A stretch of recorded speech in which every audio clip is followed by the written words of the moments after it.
कैसे हैं कैसे हैं दोस्तों। दोस्तों? उम्मीद है कि आप सब ठीक होंगे, बढ़िया होंगे, फिट फाट होंगे और हमारी बहुत सी दुआ है कि आप हम जहाँ कहीं भी हमेशा किस होंगे तरह हंसते और हमेशा मुस्कुराते की रहें, तरह हंसते और मुस्कुराते रहें, मुस्कुराते रहें और हमें अपना ढेर बहुत सा सा प्यार प्यार दिखाते रहें। दिखाते रहें। मैं हूँ आपका होस्ट मोहम्मद तैयब, मेरे साथ माय ब्रदर मोहम्मद मोहम्मद ताहिर। ताहिर और साथ में डॉक्टर आसिफ अली जलाली। तो गाइस, आपके अपने इस यूट्यूब चैनल पर आपका बहुत बहुत वेलकम, बहुत बहुत स्वागत। तो इस चैनल पर हम आपको लेकर आते हैं एक्साइटिंग और बड़ी इंटरेस्टिंग इंटरेस्टिंग वीडियो। वीडियोस। तो आज भी जिस वीडियो पे वीडियो रिएक्ट करने जा रहे हैं गाइस, वीडियो बड़ी जो है ना कमाल की है और उसका टाइटल है जी जर्नी इन इंडिया लास्ट युवा एक्सप्रेस मुंबई दिल्ली। तो गाइस, आज हम एक ऐसी ट्रेन के बारे में कुछ इन्फॉर्मेशन जानने वाले हैं और उसकी जो जर्नी देखने वाले हैं, जिसको देख के जो है ना आपको बहुत मज़ा आएगा। तो आपने हमारे साथ एंड तक लाजमी रहना है। वीडियो पसंद आए लाइक करें, अपने दोस्तों के साथ इसको शेयर करें और हमारे इस चैनल को चैनल को आपने सब्सक्राइब सब्सक्राइब ज़रूर ज़रूर करना है। करना है। तो आइए गाइस, इस वीडियो को देखते हैं। तो फिलहाल मैं हूँ अभी रतलाम जंक्शन रेलवे स्टेशन पे और आज ना यहाँ से एक बहुत ही ज़रूरी सफ़र जो है वो करने वाला हूँ मैं। आज मैं ट्रैवल करने वाला हूँ एक ऐसी ट्रेन में जिसको 2009 में पहली बार खोला गया था और अब इस ट्रेन का आखिरी वक्त आ चुका है और ये ट्रेन अब बंद होने वाली है। मतलब इसका लिवरी जो है वो चेंज होने वाला है। अब ये पुरानी लिवरी जो है वो हमेशा हमेशा के लिए ख़त्म हो जाएगी और आज की जर्नी शुरू होगी रतलाम जंक्शन रेलवे स्टेशन से। हालांकि ये ट्रेन बांद्रा टर्मिनस से खुलती है, लेकिन आज की जर्नी यहाँ शुरू कर रहा हूँ मैं और कोटा मथुरा के रास्ते finally पहुँचूंगा Hazrat Nizamuddin railway station. और आज की ट्रेन है train number 12247 Bandra Hazrat Nizamuddin Yuva express. फिलहाल आ चुका हूँ प्लेटफॉर्म नंबर 1 और 2 पे और प्लेटफॉर्म की हाइट को देख करके आप समझ सकते हो कि ये एक ज़माने में मीटर गेज का प्लेटफॉर्म हुआ करता होगा। बिल्कुल हाइट जो है वो वैसी मीटर गेज वाली, उसको वैसे छोड़ा गया है। आगे से थोड़ा सा उभार जो है वो दिया गया है, वहाँ से देखो थोड़ा ऊंचा जो है वो किया गया है। बाकी मेन एंट्रेंस पे ना यहाँ आपको जो हाइट है वो ऐसी देखने को मिलने वाली है और इस तरफ भी ऐसे आपको देखने को मिलने वाला है। आगे से जो स्लोप है वो देखने को मिलेगा, लेकिन फ़िलहाल यहाँ पे आपको वही मीटर गेज का जो है वो प्लेटफॉर्म देखने को मिलेगा। ये देखो, ये है प्लेटफॉर्म नंबर 4 और इस तरफ है डॉर्मेट्री। और अगर मैं आपको डॉर्मेट्री दिखाऊं रतलाम का तो कुछ ऐसी हालत में है। ये देखो, कुछ ऐसी है डॉर्मेट्री और यहाँ पे आराम से रुक सकता हूँ मैं। और उस तरफ कोई तो ट्रेन आई है अभी। रात के करीब 1:20 होने वाले हैं और तो रात के 1:25 का वक्त हो रहा है और जस्ट एक पावर नैप लेकर के उठा हूँ। सामने डॉर्मेट्री आप देख सकते हो। हालांकि डॉर्मेट्री की हालत उतनी अच्छी नहीं थी, सिर्फ काम चलाओ डॉर्मेट्री यहाँ का है। रिटायर रूम यहाँ पे अवेलेबल है, बट वो क्या था कि फुल था तो बुकिंग हो नहीं पाई। बाकी यहाँ से नीचे जो है वो प्लेटफॉर्म नंबर 4 है और उस तरफ बाकी 5, 6, 7 जो है वो आपको दिख जाएगा। और मेरी जो युवा एक्सप्रेस है वो मोस्टली प्लेटफॉर्म नंबर 4 या 5 पे, इन दोनों पे किसी में आने वाली है। चलो, बैग पैक करके निकल चुके हैं वापस फिर से। अच्छी बात ये है कि थोड़ा सा पावर नैप जो है वो हो गया, सिर्फ 1 घंटे का पावर नैप हुआ। बाकी डर लगता है ना कि कहीं ऐसा ना हो कि सोता रह जाऊँ और ट्रेन जो है वो छूट जाए मेरी। और ऐसा एक बार हो चुका है मेरे साथ कि ऐसे में कोटा के रिटायरिंग रूम में रुका हुआ था और मेरी राजधानी एक्सप्रेस जो थी वो छूट गई थी। अच्छा, ये तो अगस्त क्रांति राजधानी है। बताओ, ठीक इसके पीछे पीछे हमारी ट्रेन चलने वाली है और इसके पहुंचने के आधे घंटे बाद हमारी ट्रेन पहुंचेगी। कितनी तो ट्रेन कोई से बहुत चल रही है? देरी में हमारी ट्रेन नहीं, लेकिन एक चीज़ ये भी है कि अगस्त क्रांति राजधानी जो है वो 8 घंटे 30 मिनट का वक्त लेती है रतलाम से निज़ामुद्दीन, और हमारी ट्रेन जो है वो 8 घंटे 25 मिनट का वक्त लेती है। तो अगर ये बोलूँ कि हमारी जो युवा एक्सप्रेस है वो इस अगस्त क्रांति राजधानी से तेज़ है तो इसमें कुछ गलत नहीं है भाई, बिल्कुल सही बोल रहा हूँ मैं। अब बस देखना ये है कि हमारी ट्रेन को कौन सा प्लेटफॉर्म अलाउट हो रहा है। ये है प्लेटफॉर्म नंबर 4 और मेरे ख्याल से वो 5 नंबर से अगस्त क्रांति राजधानी का डिपार्चर हुआ है। ये अपनी ट्रेन तो नहीं आ रही है, ये है मेरे ख्याल से, और ये तो WP5 के साथ कोई ट्रेन आ रही है।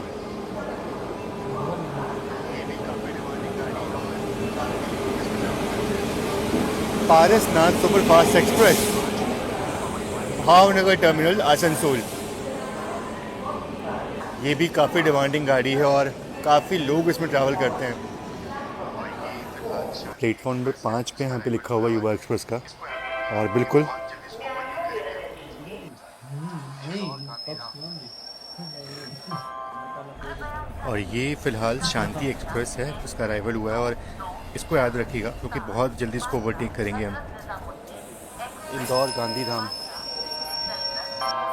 कृपया ध्यान दीजिए, कीजिए। गाड़ी संख्या 1, 2, 2, 4, 7, बांद्रा हजरत निजामुद्दीन एक्सप्रेस बांद्रा से चलकर कोटा, बंद्रा जंक्शन नहीं के मतलब रास्ते दा हजरत निजामुद्दीन को वीडियो जाने बन दी वाली तमाश कुछ ही समय में प्लेटफॉर्म क्रमांक 6 पर आ रही है।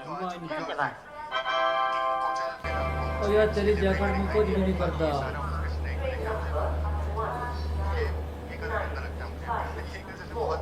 चलो अपनी ट्रेन तो आ चुकी है और सिर्फ 3 कोचेज जो थे ना वो मुझे इसके लिवरी में दिखाई दिए, बाकी ये सारा उत्कृष्ट ब्रेक में दिख रहा है मुझे। तो ये कलर गंदा लगता है मुझे ये कलर सच में बहुत गंदा लगता है।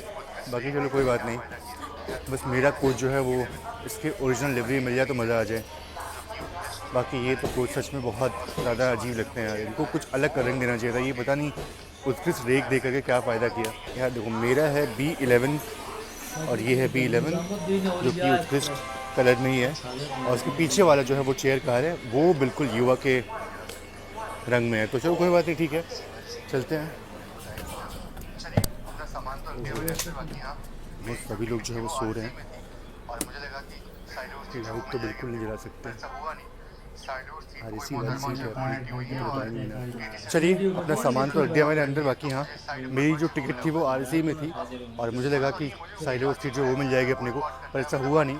साइड डोर सीट पर कोई मोहतरमा जो है वो लेटी हुई हैं और TT सर ने वो RC जो है कंफर्म कर दी है, तो मुझे साइड अपर बर्थ जो वो मिला हुआ है।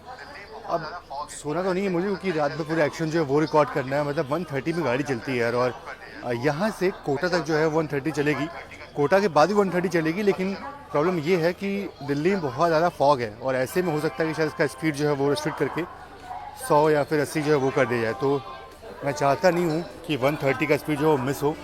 बाकी चलो डिपार्चर का संकेत जो है वो हो चुका है अपना।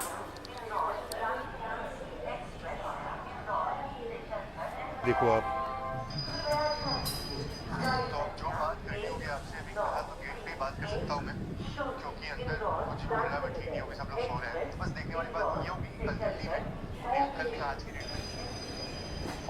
तो अब जो बात करनी होगी आपसे, अभी फ़िलहाल तो गेट पे ही बात कर सकता हूँ मैं, क्योंकि अंदर कुछ भी बोलना भी ठीक नहीं होगी, सब लोग सो रहे हैं। बस देखने वाली बात ये होगी कि कल दिल्ली में नहीं, कल नहीं आज की डेट में फॉग जो है वो कितना रहता है। अगर फॉग ज़्यादा हुआ तो ट्रेन लेट होगी। फ़िलहाल तो बिल्कुल ऑन टाइम निकली रतलाम से। चलो अंदर चलता हूँ और उसके बाद से अभी कुछ भी शूट करना सही नहीं है, अंदर चलता हूँ। तो गेट जो है वो करने पड़ेंगे फ़िलहाल तो। सबसे मज़ेदार सीट तो ये है, मतलब यहाँ आराम से बैठे रहो, कुछ भी स्किप हो बैठ कर दिखाओ आराम से। तो फ़िलहाल मैं अभी गेट पे इसलिए आया हूँ क्योंकि अभी आपने देखा था कि इंदौर अहमदाबाद शांति एक्सप्रेस जो है वो निकली थी और हमारी ट्रेन जो है उसको ओवरटेक करने वाली है। बहुत दूर तक गई नहीं होगी, आगे मेरे ख्याल से खजरोद स्टेशन के पास में खड़ी है वो, और वहीं पे ओवरटेक जो है वो करेंगे हम।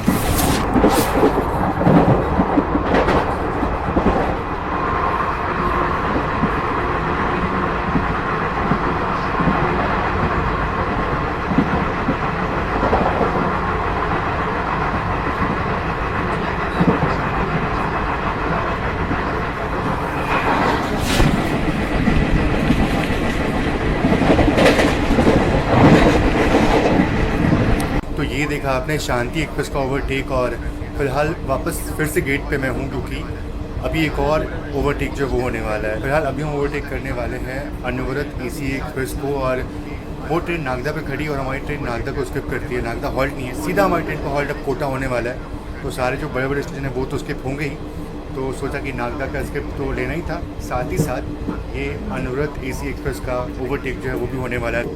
और नागदा से पहले चंबल नदी जो है वो गुजरती है, मैं दिखा नहीं पाया आपको, सीधा कोटा में अब देखने को मिलेगा आपको। बाकी हल्का फुल्का फॉग जो है वो अभी से दिखना शुरू हो गया है।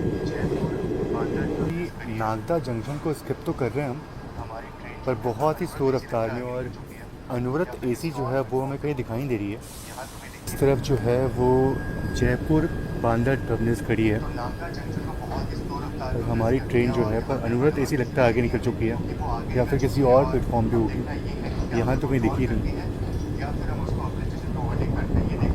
तो नागदा जंक्शन को बहुत ही स्लो रफ्तार में हमने स्किप किया और यहाँ पे अनुगत ऐसी मिली नहीं हमें, क्योंकि वो आगे निकल चुकी है। और अब देखना ये है कि क्या हमें वो ट्रॉल करती है या फिर हम उसको अगले स्टेशन पे ओवरटेक करते हैं, ये देखने वाली बात होगी। फ़िलहाल तो अभी ओवरटेक जो हो नहीं हुआ है।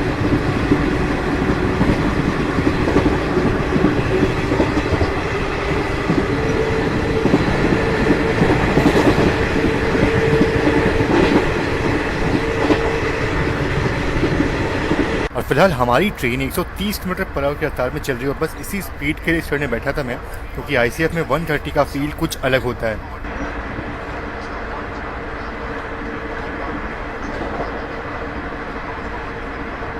तो काफ़ी देर से वो ट्रेन हमें ट्रोल कर रही है और मुझे लगता कि शामगढ़ से पहले हम उसको ओवरटेक कर पाएंगे। उसका हॉल्ट शामगढ़ है और हमारे ट्रेन का हॉल्ट वहाँ पे नहीं है, तो शायद हो सकता है कि वहाँ पे हम उसको ओवरटेक कर पाएँ। वो भी एक अच्छी खासी गाड़ी है, वो भी 130 की रफ्तार में चलती है, तो शायद से इतना उसको हल्के में नहीं रखते फिलहाल अभी हम।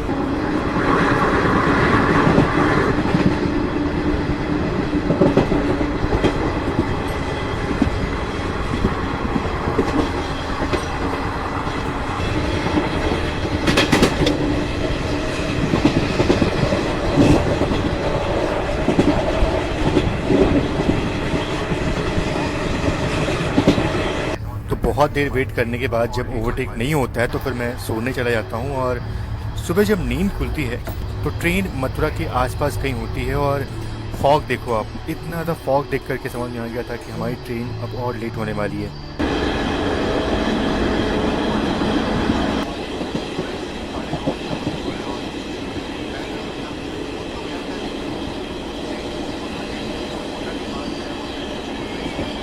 तो गुड मॉर्निंग, सुप्रभात। और सुबह करीब 9:30 बजे का वक्त हो रहा है और मैं ना मतलब उठ तो गया था, लेकिन ट्रेन जो थी वो थोड़ी लेट थी और कोटा के बाद जो है वो ट्रेन बिल्कुल रेंगते हुए चल रही थी, तो मैंने कोटा जो है वो अराइवल लिया भी नहीं। और उसके बाद जो है वो कोटा से मथुरा का सेक्शन जो था वो मैंने आपको ऑलरेडी कोटा-पटना में दिखाया था, तो दिखाने का मन भी नहीं हुआ वो। और वैसे भी कुछ क्रॉसिंग या फिर कुछ ऐसा कुछ मेजर ओवरटेक जो था वो था ही नहीं इस ट्रेन के लिए। और 130 की रफ्तार दिखाना था, लेकिन सुबह से ही ट्रेन जो है वो ऐसे ही क्रॉल करते हुए चल रही है, बिल्कुल स्लो रफ्तार में चल रही है। जो भी था वो रात के वक्त में था, रात के वक्त में ट्रेन 130 चली, बस उतनी चली, उसके बाद से बिल्कुल सुस्त होकर के ऐसे चल रही है। और ऑब्वियसली फॉग के कारण से ये सब चीज़ हो रही है। बाकी हाँ, बस पहुंचने वाले हैं मथुरा, ऑलमोस्ट मेरे ख्याल से 10 से 15 मिनट में पहुंच जाएंगे। और एक चीज़ अच्छी है कि हमारी ट्रेन जो है वो सिर्फ 1 घंटे 10 मिनट लेट है। बाकी और ट्रेनें मैंने देखी, वो ट्रेनें जो हैं वो करीब 6 घंटे 7 घंटे, कोई ट्रेन 4 घंटे ऐसे लेट चल रही है। हमारी ट्रेन फ़िलहाल जो है वो सिर्फ 1.5 घंटे लेट चल रही है ऑलमोस्ट। और ये मेरे ख्याल से सचखंड एक्सप्रेस है जो कि करीब 3.5 घंटे लेट चल रही है। उसका डिपार्चर हुआ मथुरा से। अहमदाबाद, गाजियाबाद, दिल्ली, झारखंड।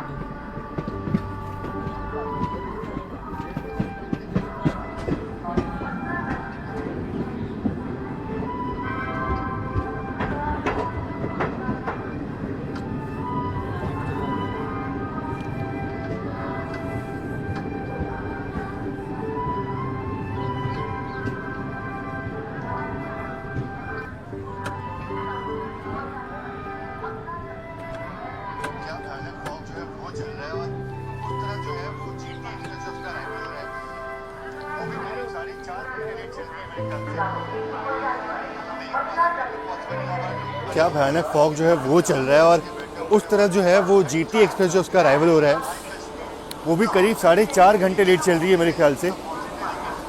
देख पाना बिल्कुल पॉसिबल नहीं हो पा रहा, लोग अलाव जला करके बैठे हुए हैं, आग जला करके बैठे हुए हैं और ठंड जो है वो काफ़ी है। भाई कश्मीर श्रीनगर तो ठीक है, पहुँचेंगे तब पहुँचेंगे, लेकिन वैसी ठंड जो है वो अभी यहाँ नॉर्थ में फील हो रही है। बहुत ज़्यादा ठंड है और फॉग भी काफ़ी ज़्यादा है। और ये अच्छी बात हुई कि हमारी ट्रेन जो है वो 4-5 घंटे लेट नहीं हुई, क्योंकि उस साइड में उतना फॉग नहीं था। फॉग जो था वो कोटा के बाद शुरू हुआ और इसलिए हमारी ट्रेन थोड़ी वहाँ लेट होना शुरू हुई। बाकी अब देखते हैं कि यहाँ से हमारी ट्रेन जो वो कितनी लेट होती है।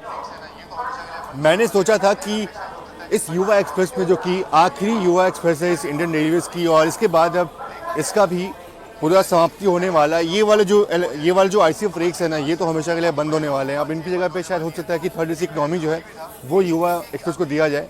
लेकिन देखा जाए तो जो युवा एक्सप्रेस की जो पहचान थी ना वो ऑलमोस्ट अब खो जाएगी।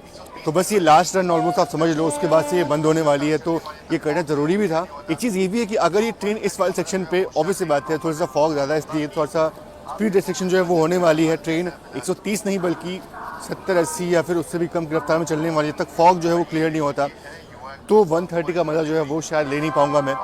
बाकी आप देखो मथुरा जंक्शन का हाल कैसा है फ़िलहाल। और ये देखो, ये है युवा एक्सप्रेस का ओरिजिनल लिवरी, और ये चेयर कार है, और बहुत ही कम ऐसे कोचेज़ हैं जिनका ओरिजिनल लिवरी में फ़िलहाल दिख रही है ट्रेन। तो ये देखो, ये है ओरिजिनल लिवरी इस युवा एक्सप्रेस की। हालांकि इसका रेक शेयरिंग जो है वो गरीब के साथ में होता है, लेकिन फिर भी ये जो लिवरी है वो अब आपको देखने को नहीं मिलने वाली इंडियन रेलवेज़ में। बिल्कुल ऐतिहासिक लिवरी है जो 2009 में जब शुरू हुई थी पहली बार ना, तो इसी लिवरी के साथ शुरू हुई थी। हालांकि उस टाइम पे तो रेड और कुछ समथिंग था उसका लिवरी, लेकिन ये जो है ये बहुत दिनों चला आ रहा है लिवरी। आप देख सकते हो उसका हाल जो है वो कैसा हो चुका है। बिल्कुल आप देखो तो पेंट का कलर जो है वो छूटने लगा है। बिल्कुल ऑलमोस्ट देखा जाए तो अपने आखिरी सांसें जो है वो गिन रही है ट्रेन, ये कोचेस स्पेशली।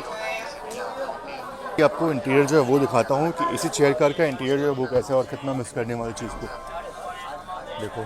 फ़िलहाल तो कुछ ऐसा है इंटीरियर, बल्कि कंजस्टेड 3 और 3 की सीटिंग यहाँ पे होती है, और ये लोग बैठ करके यात्रा कर रहे हैं। पूरा मुश्किल होता है ज़रूर से, लेकिन फिर भी लोग जो है वो थोड़े कम पैसे देकर के यात्रा करना चाहें तो उसमें आराम से कर सकते हैं। और मुझे याद है कि जब मैं पहली बार गरीब में ट्रैवल किया था तो इसी चेयर कार में किया था, और वो जर्नी थी पंडित दीनदयाल उपाध्याय से दिल्ली तक, और ऑलमोस्ट वो 16 घंटे की जर्नी हो गई थी।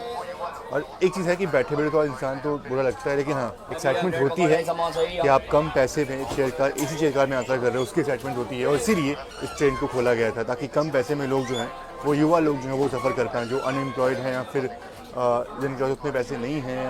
बाकी अंदर दिखाऊँ तो अंदर देखो कितना पूरा कंजेस्टेड ज़रूर से है।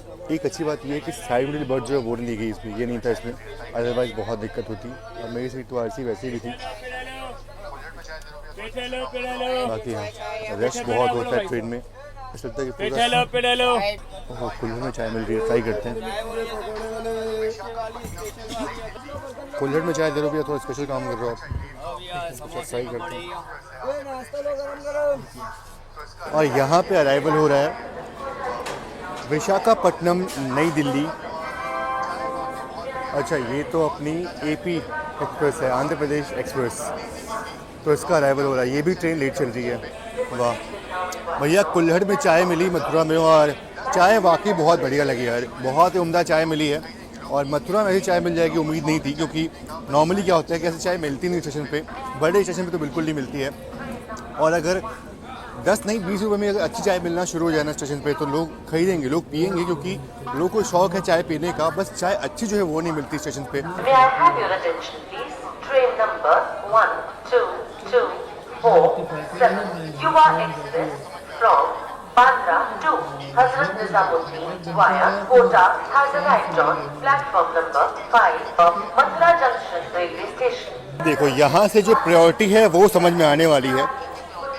एपी एक्सप्रेस को यहाँ से डिपार्चर मिल चुका है और हमारी ट्रेन अभी भी यहीं पे खड़ी है। जीटी एक्सप्रेस निकल चुकी है और इसको भी निकाल दिया अब तो।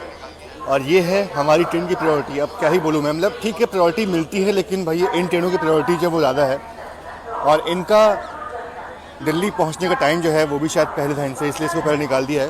बाकी हमारी ट्रेन अभी यहीं भी खड़ी है और देखते हैं कितनी देर तक और खड़ी होती है यहाँ पे।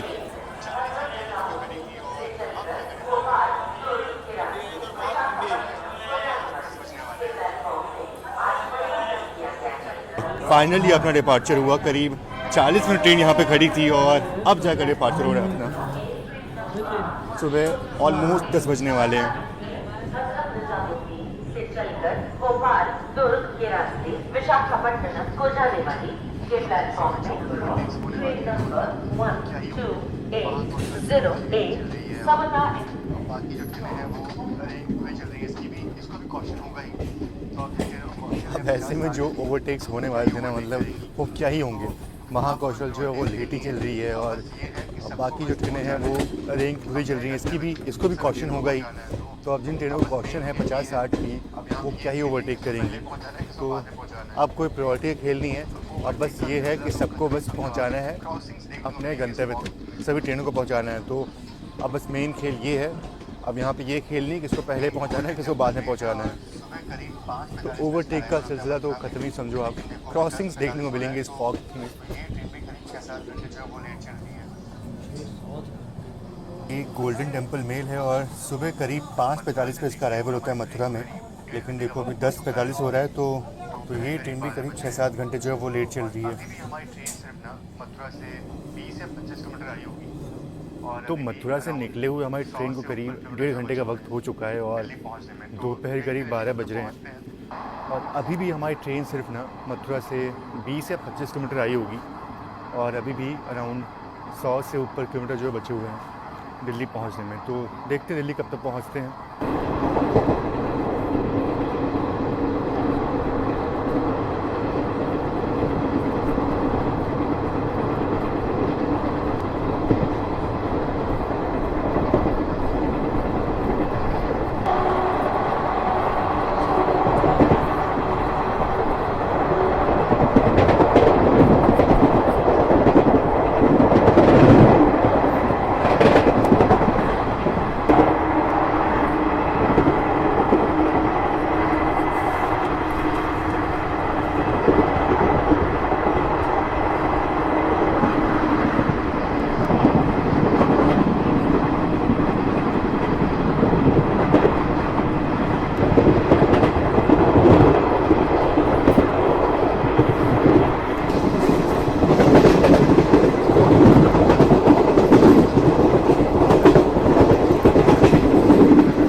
दोपहर के 12:50 का वक्त हो रहा है और अभी पहुँचे हैं ओखला और नेक्स्ट हॉल्ट जो है वो अपना गंतव्य होने वाला है। चलो धूप निकली है, अच्छा लग रहा है, बस जर्नी ख़त्म होने वाली है अपनी। जी गाइस, ट्रेन की जर्नी का तो अपने एक अलग मज़ा है और देखिए ना कि कितनी खूबसूरत जर्नी आज हमने देखी इस ट्रेन की।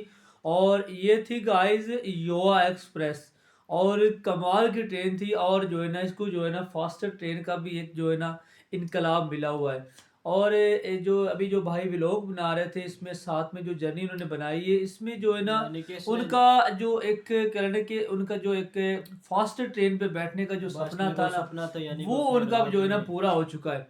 और देखिए ना गाइस के जो रास्ते के अंदर हमने जो उसके अंदर जो ओवरटेक देखे ट्रेनों के और अब जो मौसम जा रहा है ना उसकी अगर बात की जाए तो ये हमारे यहाँ भी अब जो है ना ऐसा ही कुछ हाल चल रहा है। एक तो जो है ना बिल्कुल धुंध फॉग काफ़ी ज़्यादा जो है ना इस वक्त मौजूद है और जिसकी वजह से ना काफ़ी ट्रेनें जो है ना वो लेट होने का जो है ना लेट हो रही हैं। हमने तो समझा कि यहाँ पे जो है ना लेट चल रही है ट्रेनें, लेकिन अब वहाँ तो भाई 7-7 घंटे भी जो है ना ट्रेनें लेट है। तो उसकी वजह यही है ना कि जो रास्ते के अंदर जो फॉग है ना उसकी वजह से ना उसकी जो स्पीड है ना वो स्लो कर दी जाती है, क्योंकि ना उसकी ये आगे नजर नहीं आता, गाड़ी को नुकसान भी पहुंच सकता है। हाँ जी तो यानी कि उसकी जो स्पीड होती है ना 131 किलोमीटर से 131 किलोमीटर से करके ना तो 100 किलोमीटर पर आवर कर देते हैं या 90 किलोमीटर इतना कर देते हैं तो हाँ जी, बस ये देखे ना कि फॉग अगर रास्ते के अंदर स्पीड कम करने की वजह ये भी होती है ना कि देखे ना कि रास्ते के अंदर कुछ आबादियाँ भी होती हैं और सिटीज़ वगैरह हो गई या रास्ते में फाटक हो गया। तो जब ट्रेन तेज़ चलेगी ना तो अगर रास्ते के अंदर कुछ नज़र नहीं आ रहा, अगर कोई बंदा गुजर रहा है, फाटक खुले हुए हैं या कुछ कहने की आबादी है तो वहाँ पे जो है ना कुछ नुकसान होने के खदशा होता है। तो इस वजह से जो है ना ट्रेन वो ना वो स्लो कर दी जाती है, यानी कि तो इसी वजह से जो है ना ट्रेन जो है ना वो स्लो चलती है। बाकी गाइस जो है ना देखे ना कि मैंने स्टार्टिंग में कहा था कि जो ट्रेन जर्नी है ना और ट्रेन का सफ़र करने का कुछ अलग ही मज़ा है। रास्ते के अंदर आपको हर जो है ना वो कहने के ना कोई समोसे बेचने आ रहा है, कोई चाय गर्म चाय और कोई गर्म समोसे और इसके अंदर वाटर यानी कि वाटर भी मिलता है। और जो है ना अगर गर्मियों का मौसम होगा तो जो से कोल्ड ड्रिंक मिलती है ना वो कमाल की होती है, बर्फ़ के अंदर ठंडी ठंडी लगी हुई और साथ में जूस। और यार ना इसका अगर यानी अपना कि अलग एक जो लेवल है। ट्रेन के अंदर हाँ खाने खाने वाले होते हैं ना वो भाई कुछ अलग ही मजा उनका होता नहीं है नहीं, खाने खाने में। तो जो होते हैं ना भाई वो थोड़े से भाई नहीं खाने वाले होते। इसकी वजह ये नहीं कि वो 2-3 दिन का भी होता है और बासी भी होते हैं, लेकिन जो इसके अलावा जो यानी है कि ना अलग कोल्ड ड्रिंक हो गए, जूस हो गया या समोसे हो गए या चाय होगी तो वो जी चीज़ें ना वो एक ठीक है ना, अपने हिसाब से ठीक है। डॉक्टर साहब आपने कभी मेरे ख्याल में सफ़र किया होगा आपने भी ट्रेन के अंदर तो काफ़ी दफ़ा, तो ट्रेन आपके पे कोई वाक़यात गुजरे होंगे आपके साथ भी? सफर तो किया था जब धुंध होती है तो वो ट्रेन आस्ता चलाने तो नाले कोई फाटक शाटक खुला, ये बात आपने ठीक कही है हाँ जी, बिल्कुल। कोई धुंध में नहीं पता लगता गाड़ी को भाई आस्ता, तो इसलिए आस्ता चलाना उनके लिए। अगर गर्मी की बात की जाए तो गर्मियों को बहुत ही गाड़ी को चलाना हाँ जी, बैठने वो का स्पीड मजा फिर आता भी, है। लेकिन जो है जहाँ पे मौसम साफ था ना, साफ था तो उसने स्पीड मारी है तो आप और अगर 130 को भी क्रॉस की, 131 पर आवर पर पे गई है। आप समोसों की बात कर रहे हैं, आज सर्दी है, गरम गरम हाय समोसे खाने हाय, के लिए आज तो तो मैं हमारा भी वाकई दिल करता कमाल है का, आज कुछ मेरी तबीयत भी ठीक जो है। है ना ठीक नहीं है, और हाँ जो है ना मुझे भी थोड़ा सा ना जुकाम फ्लू वगैरह होया हुआ है, और साथ में हल्का हल्का बुखार भी है। तो इस वजह से ना थोड़ी सी तबीयत मेरी भी ठीक नहीं थी, लेकिन मैं कहा कि नहीं ये गाइस कि जो है ना अपनी हाजिरी हमने ज़रूर देनी है, और आपसे जो है ना वीडियो में मुलाकात आपसे वैसे लाजमी गाड़ी करनी, की तो बात की जाए तो वह तो गाड़ी बहुत ही कमाल की थी। थी। हमने तो बहुत डॉक्टर बहुत गाड़ी साहब ने भी देखी मुझे है। अभी भी जो है ना एक इंजेक्शन भी लगाया और साथ में मेडिसिन भी खाई है। तो उसने कहा कि नहीं भाई हमने जो है ना अपना काम लाजमी करना है, और जो है ना इसके बाद जो होगा फिर। ये भाई मौसम ही ऐसा है कि हर हाँ किसी को जी, फीवर मौसम है यहाँ यार। पे जो है ना अभी यहाँ पे भी यही हाल है, सूरत हाल है कि हर तरफ जो है ना बिल्कुल जो है ना फॉग छाई हुई है, और साथ में ठंडी ठंडी हवा चल रही है। तो भाई इस मौसम के अपना एक अलग मजा होता है, ठीक है ना, हर मौसम का अपना एक मजा है। जो और अगर ये मौसम ना हो तो फिर सर्दी का पता कैसे चले, ठीक है ना। जो हमारी वीडियो देख रहे हैं ना उनसे यही अपील है और रिक्वेस्ट की जाती है, हम इतनी सर्दी में मेहनत करते हैं तो लाइक तो जरूर कितना करें और हमारे चैनल को सब्सक्राइब भी करेंगे। सर्दी हाँ है जी तो गाइस, बहुत लाइक भी होती किया है। करें, अपने दोस्तों के साथ इसको शेयर भी किया करें, शेयर भी और किया हमारे करें, चैनल को हमारे सब्सक्राइब जरूर किया ज़रूर किया करें। करें। और नेक्स्ट वीडियो में आपसे मुलाकात होगी। आपने अपना बहुत सा ख्याल रखना है। हाँ। धन्यवाद।